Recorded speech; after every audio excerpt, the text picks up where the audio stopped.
What we're doing is the handout titled Identifying Grammatical Differences, and the instructions at the top, you may remember these well enough not to need me to repeat them, but I will just for purposes of recording. The instructions say, I've made some changes to your sentences about memories at school. My aim wasn't to improve... There should be what there? There's if I could pretend that was intentional. I improved what you'd written, but to give you a chance to use some grammatical terms and blah, blah, blah, blah. I want to stress this point that the aim of this activity is not to identify mistakes. And you may have noticed, it may have occurred to you that we haven't really done any spot your mistakes type of activities. We've looked for mistakes in other sentences, but we haven't really done that. I'm not convinced it's the most productive thing to do, going around looking for mistakes. And it also, I think, gives us the impression that that's the main thing, is finding what we're doing wrong, when it's not necessarily about that. The idea of this activity is just to see how easy it is to describe differences. And the more we can say about a sentence, how we've written a sentence, the more control we've got over it. We can do different versions, and it's that kind of thing that we're thinking about. I'll just talk through the first one to make it clear what we're going to do, and then we'll take each one at a time, and we'll talk about it, and we'll see what comes up. So, on the board, what you can see is the original sentence and the original sentence, and then my version sentence. And at the top, there are some grammatical terms. I'm going to see if we can apply some of these terms. Now, if I go to the next slide, what you'll see is, and you can see this slideshow online. Can you? It's a bit blurred, and the colour's bad. Can you see this all right? It's not very good, is it? But at the top, we've got subordinate clause. And what I've done is just highlighted that phrase so you can compare what you're sent on your handouts with this. So the first thing is that there's a change in the subordinate clause. Okay, I'm going to go to the next slide, and the next slide says highlights parts of speech. And what I've done as well on the sentence, the original sentence underneath, I've highlighted a part of, not part of speech, part of a clause, sorry. And I've highlighted the part that I'm interested in. Now, remember we talked about subject, object, verb, adverbial complement. What would you say the underlined phrase is? What do you reckon? What would you say? I mean, it's not a subject. The subject of this clause is what?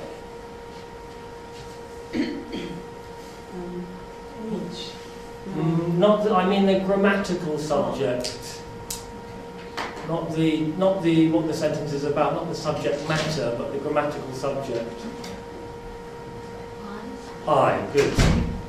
What's the verb? I'll stay with Ellie. Was. Good. Are we with Ellie on this? Yes. Yes. Good. Good. Good. So we've got subject and verb. And then we've got something else here, and then we've got something else here. Would you like to give a go at naming this part at primary school? What would you call it? It's additional information. It's additional information, is it? I mean, the real I'm really thinking of, and I'm asking, is it the object? Does this sentence have an object? Is it subject, verb, object? No. Okay, that's enough. And then we can decide whether it's complement or adverbial, but anyway, no, let's not worry.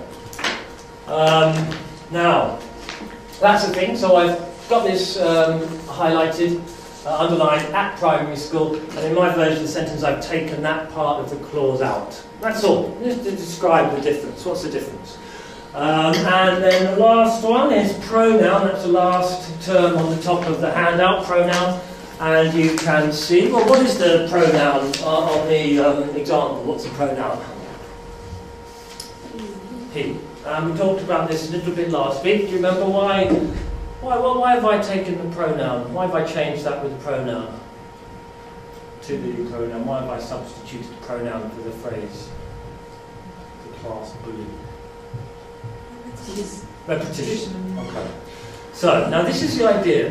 When you're looking at the first sentence and the second sentence, if I just go back to these so you can see them in full, well, they're on your handout as well. When you're looking at these two sentences, you can see differences between them, and then the question is something like, which do you prefer? Or which features of one sentence or the other do you prefer?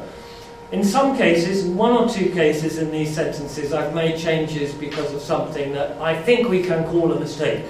But in most cases, they're just differences, and the question is, which do you prefer? And if you're writing, what do you want to do, one version or the other?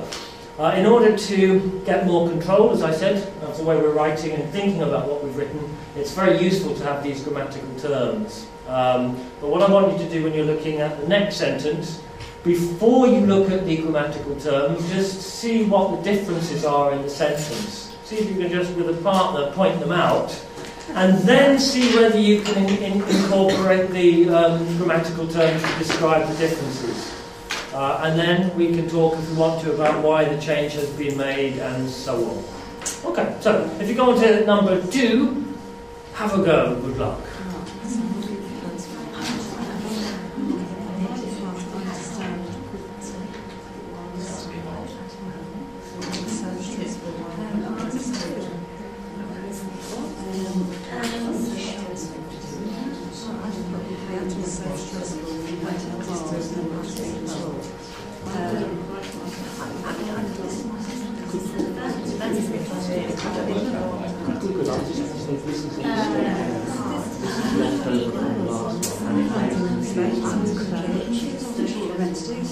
That's fine. If you knew what these two things, you need to know what to do that, because this was a mistake to have. Is that right? Like What we've just done. But in any case, that's a mistake on the I'm often confused anyway, so... Well, so am I. So you want to have a man? Okay. Yeah, I'm really confused. That's so confused. Yes, I take it up. Honestly, I put down something else.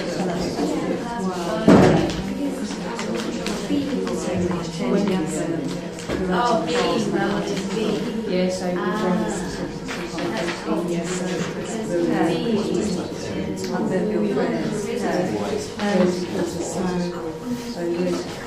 Hello.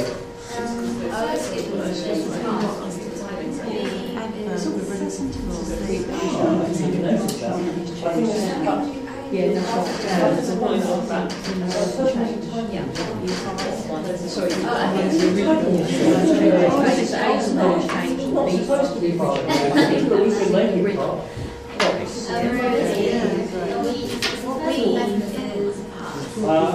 Not necessarily. There might be, if there's more than one change, especially some changes you might like and some changes you might not like.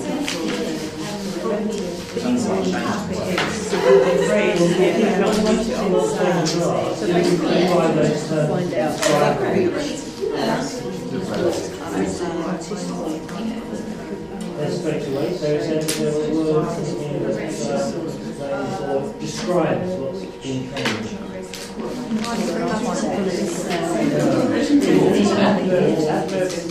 not a relative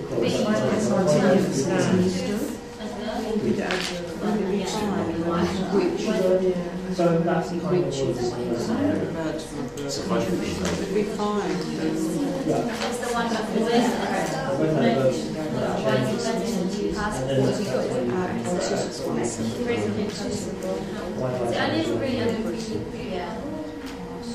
and you might think my change is not necessary. You might think it's you might think that's but the first sentence is which can describe what's going on.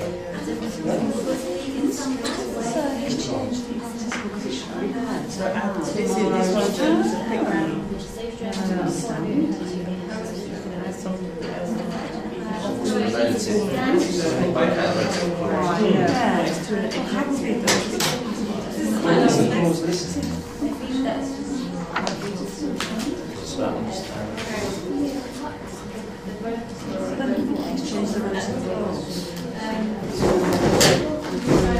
Oh. Now, let's go talk through the second one. No, this is what I was just talking about with Ellie. I'll stress again, this activity is not deciding which one is right and which one is wrong. What I did with the sentences, I picked sentences out and I thought of ways of writing them differently. And in some cases, I prefer my version, and in other cases, I don't particularly prefer either version. But what's important is to see if we can describe what's been changed. And then once we've seen that, at least we can describe that. Then we can talk about whether or not it was necessary to make the change, or desirable, or whatever. With this one, what has been changed in it? Can anyone tell me something? Can anyone use one of the grammatical terms to describe what's been changed? So the first term is adverb. I won't ask Ellie because we just discussed it. Has anyone got? How can you apply adverb to this sentence? To these pair of sentences? Quickly and straight away. Okay. So there we go. So we've got quickly and straight away, and that's an adverb. Has anyone got a preference or no preference? What, as in Between these two, between straight away and quickly? Straight away. Can you explain why? Virginia's not. Did you prefer quickly, or neither is? I wouldn't change quickly straight away. No. So if you prefer it, can you explain why to Virginia's satisfaction? Because quickly is something that is speed for a length of time, whereas what they're saying is something that you've got input and it's the immediate reaction to that input. Therefore, it's straight away or instantly or something like that would be more appropriate word. Because I don't know which one was changed from the original. The straight away was the original. You don't even have to worry about that. Exactly. Actually, yeah, that's not the point. But that seems to mean. Yeah, good. No, that's it. I mean, what we've got in the change is a very slight change of meaning. So that's it. It's a change of adverb because straight away has got the meaning like immediately, without any delay. Sometimes without any delay at all. Whereas quickly suggests doing something quickly as opposed to. How do you feel about that? But isn't it mentally, I find it hard to understand straight away. While you say, yeah. I think I prefer straight away. Yeah. Yeah. Yeah. What should I say quickly? Oh yeah, I did, yeah. I think you said you didn't mind either way. Yeah. No, I understand, yeah. And Ellie rightly pointed out that there is a typing mistake as well in this sentence, which isn't, you may have noticed. Did you notice that, Grace? Could you not just put, I find it hard to understand while listening, and not have either of them. Good. Because they leave from sound. You know. You've got doubts about. Well, I would obviously like straight away. I think sounds better than quickly. Oh. But I think they both sound good. Okay. These are things that we can decide more easily for ourselves once we've got the grammatical descriptions as well. The good thing about adverbs is you can take them out, move them around, and so on. Has anyone got anything for relative clause?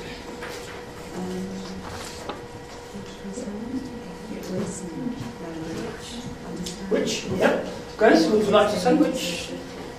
You've got which? You've got the you did say. You did say, and I'm asking you to say. So if we have a look, we've got the relative clause. Which? Now, what's the change here? What difference has been made? There's a comma. Could you explain why? Separate the sentences. So separating comma, that's good. That's using some of the vocabulary function, the punctuation functions, that's good. There's something a bit more than that we could say about this. So you're just not reading it. It's not just about how you're reading, it's something about the type of relative clause it is. Remember? It's essential to the rest of the sentence, isn't it? In which one, top or bottom? You don't need a comma, do you? You need to have it running on, basically, don't you? Do you? What do you reckon? You tell me, everyone. What do you reckon? Is it essential or inessential information? Is it non-restrictive? It's not. I think it's not essential too. Let's just see why. Because the first sentence as it stands, if we take away the relative clause altogether and we say, I find it so hard to listen quickly while listening, that's the message. And then there's an additional message, which, by the way, if you want to know, if you want me to say more about it, is so stressful if blah, blah, blah. So we've got a comma there to,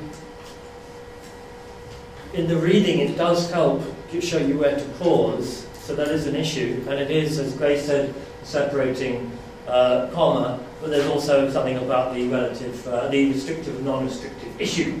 Okay, the last one is participle. Has anyone got anything for participle? So to just go back to that, so the first one's correct. Now, in this case, I'm prepared to say that the second one is correct. Because it's non-essential. Because it's non-essential, it's a non-restrictive relative clause, so you put the comma in. Yeah, that's, in that case, I think I'd come down pretty clearly on that. Has anyone got anything for participle? Understood? It's not understood? Oh, it's the being and the being. Ah, we go. So we've got been and being. And quite hard to hear the difference, right? If we're just speaking, it's quite hard to hear it. What is being said? What is being said? It's almost inaudible. But if we look at that phrase, something is being, or not said, taught. Something is being taught.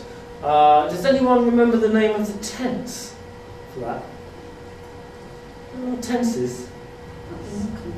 Continuous. It's got a continuous tense.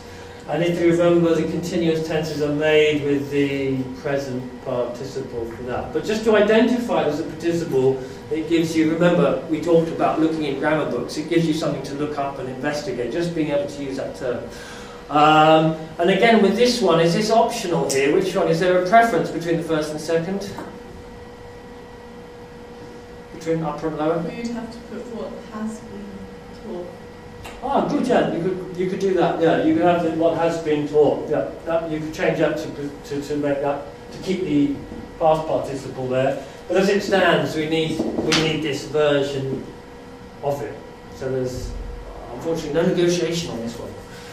Okay, do you get the idea of the activity? Okay, it will get no easier as we go along. Have a go at the next one. See if you can find the differences and then use the terms to describe them.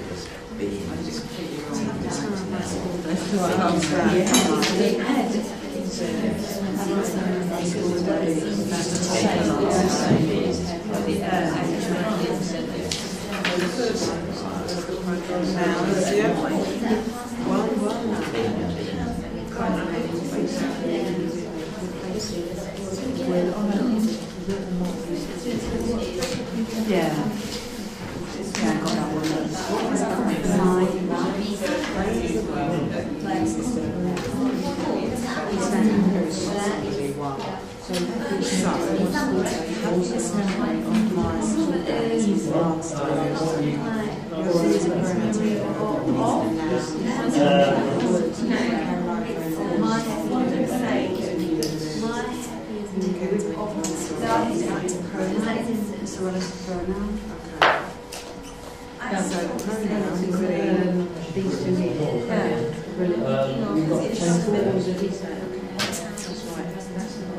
And present continuous. And that's made with the some version of the present like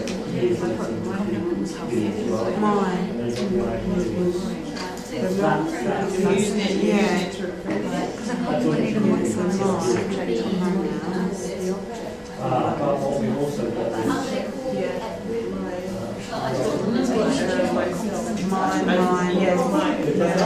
in addition to that, so this is the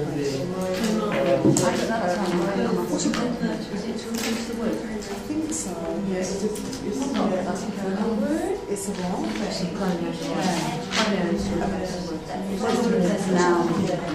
Pronoun is to replace it. Yeah. A complement signifies the object. Yeah, subject complement or object complement. So something that modifies either the subject or the object. Happiest.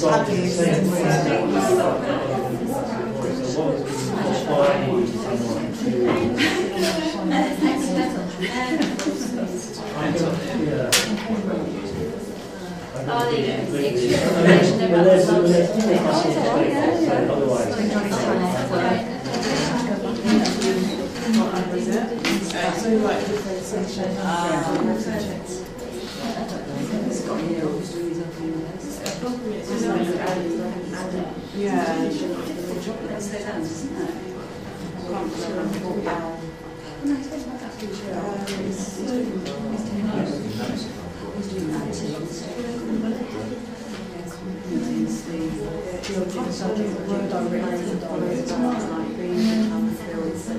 It's usually an object or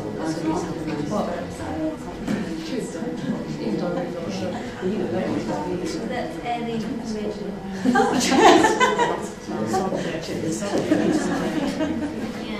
So really, Are we happy with that? So he's like we were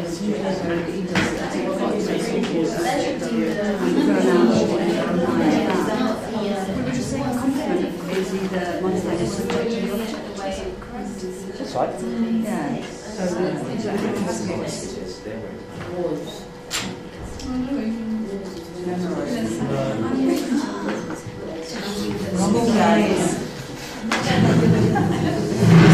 See what it is.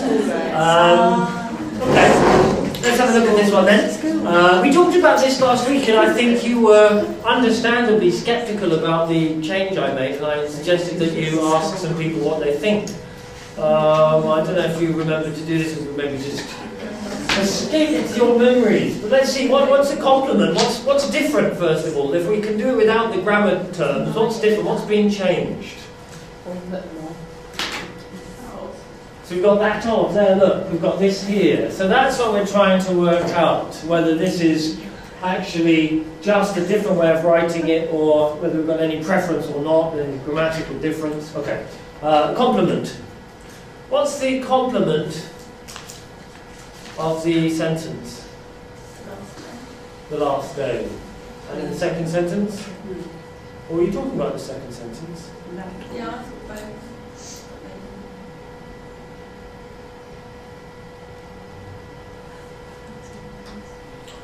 Let me just go back. What's a verb in this sentence, in the top sentence? What's a verb in the sentence? What was? What's the subject? school. Now, I'm not talking about subject matter, I'm talking about the grammatical subject. I like the fact that you asked to look at my reaction to see whether you're not really studying the sentence, but my response is. What do you reckon, Natalie? Oh, so you're going for, everyone's going for just one word answers, but you can't have them, I'm afraid. Memory of my school. Ah, there we go. What was it? Memory of my school. Well, more than that. Days. More than that. Tell me, read the whole phrase and make something. Memory of my school days was. More than that. Happiest memory of my More than school. a bit more than that. The happiest memory of my school days was the last day. Oh, now you've read the whole sentence. Where does the subject end? It starts with the happiest days. The happiest memory of my school days. Good. You've got it. So you've got. It's not my trick. I didn't make the trick. So we've got long subject. The happiest memory of my school days. Verb. Was. Oh, and this one is. And the last day. Or in my version of it, we've got. Is that of the last day? Yeah. Okay. Pronoun. Has anyone identified a pronoun? That is a pronoun, but that's not the pronoun for the change. That doesn't help us describe the change. Is what we want. We want something that helps us talk about the change, explain whether we like it or not. Anyone? Pronoun? One? That. Good. Please don't keep your answers to yourselves. I don't know why. Oh no. Okay, well let's just see. Can you give me definition of pronoun? What is a pronoun? What is its job in a sentence? Something to replace The word noun. Good. So what does that replace? The school date. You reckon? I think you're thinking without just reading or thinking about the sentence. You're thinking about. No, I think it's the memory thing, isn't it? I don't know. Now, happiest probably jumps out of it. Let's just change that to a phrase, a full phrase. So give me the phrase it's replacing by reading out the whole sentence. Yeah, my memory for the last one. There we go. So it would be, my happiest memory of my school days is my memory of the last day. And that sounds a bit funny to repeat it, so we change it to that. I don't know. Tell me what you think about the first sentence. I think this is negotiable. Do you remember I said to ask some people? I don't know if you did. If you remember this week, do it if you can. I don't know. I don't like the first sentence, but I think that might be me being fussy and pedantic. Because my memory was not a day. My memory was a memory. And I still have my memory, don't I? It's still my memory now, so why is it was? I think it is my memory, not was my memory. And that's the kind of thing I'm worrying about. But maybe I'm being a bit, I don't like this phrase, anal. Fussy. Maybe, I don't know. What do you reckon? Well, is that of the last day, so it's formal. That's the thing I don't like about it, very formal, isn't it? You might like the top half, but you don't like the bottom half, do you? I'm not quite sure which half I've got here. But good. Next one, see how you get on. Oh, don't. As I said, it doesn't get easier, right? Share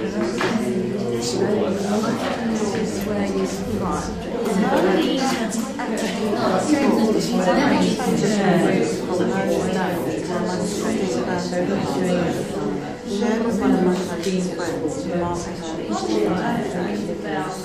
first opportunity to have all of